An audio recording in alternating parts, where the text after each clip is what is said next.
What's up, everybody? Coach Mills here, coming at you with a brand new Overwatch video. And in this video, we're going to be breaking down how to win when at a disadvantage. Whether that means down players, where you're losing players in a team fight and you still need to win the team fight. Or maybe the enemy team has an ultimate combo and they keep farming you again and again. Hard counters, positional disadvantage. We're going to cover everything that you need to win team fights when at a disadvantage. Now, the first type of disadvantage that we're going to talk about is a pretty simple one. And this is one that happens in every single game, and it's just being down players. When you're in a team fight and you get a player picked on your team, it just feels like you probably already lost the team fight. That's what it feels like, even if that's not always the case, especially in ranked play. There are many things that you can do to turn even a numbers disadvantage, but it's going to be impossible to do so if you don't know what types of things you can do in order to turn this team fight numbers disadvantage. So the first thing and the most obvious thing is ultimates. Right? If you use ultimates or ultimate combos, that could be a way that you could overcome that numbers disadvantage with pure strength. Like, if you got your Lucio picked, but you have Grab Dragon, they have no defensive ultimate, doesn't matter, you can still get 3 of them or 4 of them, and you can make up that numbers disadvantage. Now, that being said, you gotta be extremely careful when using ultimates and ultimate combos, because while, yes, it can make up that numbers disadvantage, it's not an assured thing, and it's really important for you to understand how powerful your ultimate or ultimate combo is, and what does the enemy have to counteract it, because you don't want to end up in a situation where you invest ultimates and the team fight was already lost on paper. If you already have too many people down and the ultimates can't make up the difference, then you're going to be wasting those ultimates in a fight that was already lost, which is absolutely one of the worst things you can do.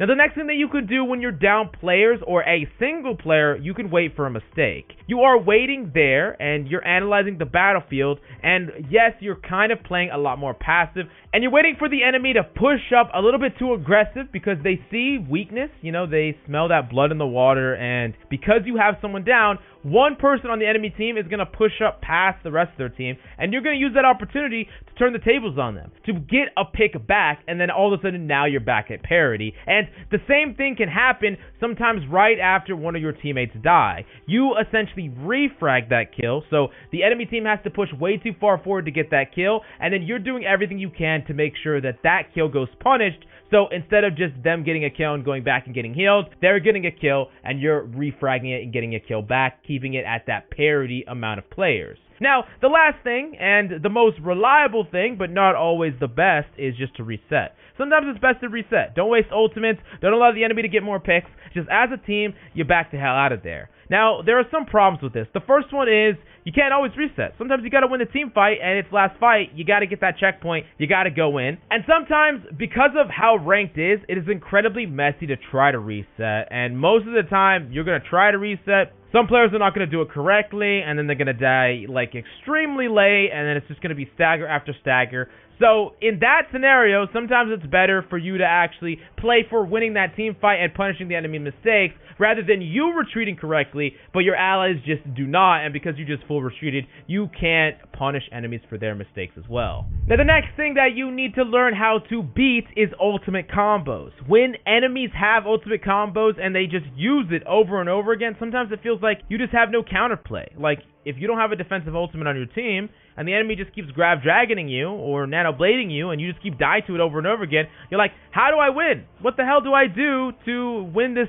game? Because it just feels terrible. It feels like every time we finally get something going, we get killed by this ultimate combo. Well, the first thing that you need to be doing is tracking the ultimate combos. It is incredibly important for you to know when they're coming, when they're close, because that can help you play around them, and you don't want to have to play around them all the time, right? Because let me give you a big example. Let's say that Grab Dragon example. Well, a great way is by spreading out very far, never giving that Zarya the perfect Grab Dragon.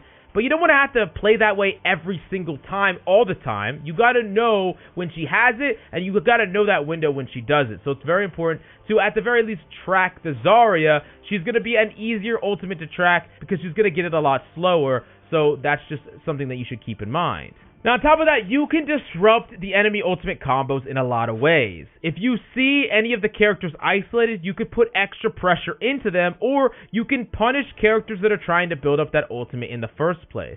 Let's take Zara for example. If you are heavily focusing her, every time she pushes up with bubble, you are breaking her bubble, you are focusing her down, getting her extremely weak, and either killing her, wiping her, or making her back up, you can actually punish someone for trying to get ultimate charge too aggressively. And the other way that you can mess up an ultimate combo is by putting pressure on an enemy at the initial moment or in the time frame that they're going to want to execute an ultimate combo. How many times have you played Genji, right? And you dashed up, you tried a Nano Blade, and it doesn't come. And you end up just feeding. And you're like, hey, Ana, where the hell was my Nano Blade? And she's like, hey, I got dove by Doom, Monkey, freaking, I don't know, every single character on the entire enemy team at that exact moment. Well, that was on accident, but you could do it on purpose. For example, let's say you know that a Nano Blade is coming and you're a character like Tracer. You should not be playing very passive because you know you're going to lose to that combo. What you should be doing instead is going balls to the wall at that Ana, trying to disrupt her, either making her mess up that Nano or just killing her outright. Yeah, maybe you might get picked off in the process, but if you're going to lose to an ultimate combo that is coming up right around the corner, it might be better to make the play rather than just wait around and lose anyways. Moving on to the next thing that you got to learn how to play around, and it's hard counters. Sometimes you're getting hard countered by an enemy on your main. You know, they're playing whatever you just really can't deal with. I mean, you're Wrecking Ball, they're playing Sombra. Or maybe you're a Pharah main and they're playing freaking Widow. Whatever the case may be, sometimes you're up against hard counters or players on your team are getting farmed by their hard counters. Now, of course, the first thing you could do is swap. That's the easy answer. And sometimes you should swap, but sometimes you can't even control it because it's someone on your team. And sometimes you just kind of suck at some other characters, which is something you probably need to work on in the future. But in the current situation, there are things that you can do to try to overcome it anyways. Now, the first thing that you could do to deal with a hard counter is that 2v1 scenario. If you have a duo or if someone on your team is getting harassed by their hard counter, you as a third party can actually really change that matchup. Let me give you a perfect example. You're Soldier 76 and the enemy is Sombra and they are constantly trying to hack your Hammond. All you have to do is put a little bit of damage into that Sombra to stop her from hacking and typically make her translocate. That could be the difference between your Hammond ending up in their backline hacked and that Sombra getting next to no value. And all you have to do is look at the battlefield, realize that your Hammond, for whatever reason, is not swapping, and he is going to just get farmed by his counter unless you do something about it. And you can swap to something that can help keep that character in check so that your feeding teammate who just goes into his counter over and over again actually doesn't get shut down and doesn't get farmed. And if he would have, then you would have just lost that game just like that. Now, the next type of disadvantage that we got to talk about is a positional disadvantage. Like pushing onto a point and the enemy have high ground. What do you do against a positional disadvantage? Well, the number one thing that you could do is actually routing correctly. A lot of times you need to route in a way that puts you on a level playing field with the enemy and they don't have a high ground advantage on you. Let me give you a perfect example. You're playing Hanamura on second. You can't just go through the choke, especially if you're going slow, when the enemy is up top right or top middle, because the enemy is going to be spamming down on top of you, and whenever they want to, whenever they see a weakness, they can literally just full commit on top of you out of nowhere, as if they could just teleport on top of you because of goddamn gravity. Now, that being said, it's really good typically for you to actually challenge the high ground instead. Fight them on their level so that you don't get shot in the back as you're trying to enter point, but there are certain other situations besides just routing correctly that you can use. Another perfect example is forcing the enemy to reposition in some other way. A perfect example of this was, let's say you talk about that same scenario, but you are Wrecking Ball, right? You're Wrecking Ball, and instead of going top right with your team wants to go top right, you go and touch point, and the enemy has to contest you. So a certain amount of them are going to have to drop off in order to prevent you from getting that tick, because that is free value if they just don't contest. And you'll take that value if they don't want to mess with you, but a lot of times they will, and then they're going to be a lot weaker fighting your team top right, and then you could even go and jabate them, leave the person on point that dropped a point, and then go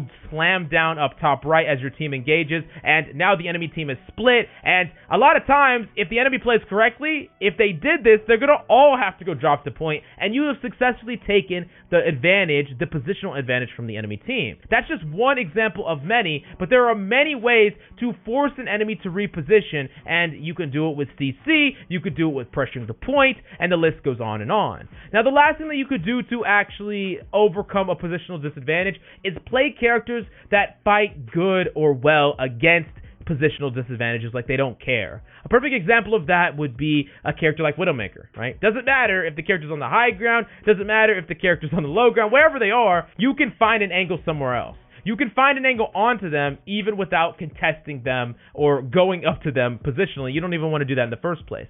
Other examples of this would be characters like Dive. Dive characters in general have that vertical mobility, so they can take the fight to the enemy even if the enemy is positioned in a place that typically would be very hard to challenge with something like a McCree, for instance. Now, the last type of disadvantage that we got to talk about is when your team is getting farmed. Maybe you have one player on your team that just absolutely sucks, or he's just having a bad day. Whatever the case may be, you have someone on your team that is just getting farmed over and over and over again. Now, there are two big ways to fix this problem. The first one is bite the bullet and win the team fight anyways. You see your teammates getting farmed, and you use their pressure, their basically distraction, to essentially refrag the enemy extremely aggressively and try to overcome that disadvantage by just being a freaking monster, which is not always possible depending on the character you're playing and the role you're playing in that given situation. But that being said, the second option is something that you can always do, and it's the babysit. And basically what this is you're enabling and protecting that teammate of yours. You're either giving them an excess amount of heals or giving them an excess amount of peel, whatever you need to give them to at the very least perform as a cog in the machine. Now, while you're babysitting, sometimes it can be hard to carry as well, but in a lot of ways, you are going to be carrying by patching up that freaking leak that is in the side of your boat, right? Which is that teammate that keeps getting farmed over and over and over again. Well, of course, you could suggest to play another character. Of course, remain positive. Don't flame him or anything like that. You definitely don't want anyone tilting because that's going to just ensure your loss. But if you do not do something about that, it is going to be impossible for you to win. And this might be the best thing that you could possibly do. Go above and beyond to make sure that they stop being the weak link, even if you have to, fortify it through sheer will. But that's all I got for you today. Thank you so much for coming by. I love your faces, and I'll see you tomorrow.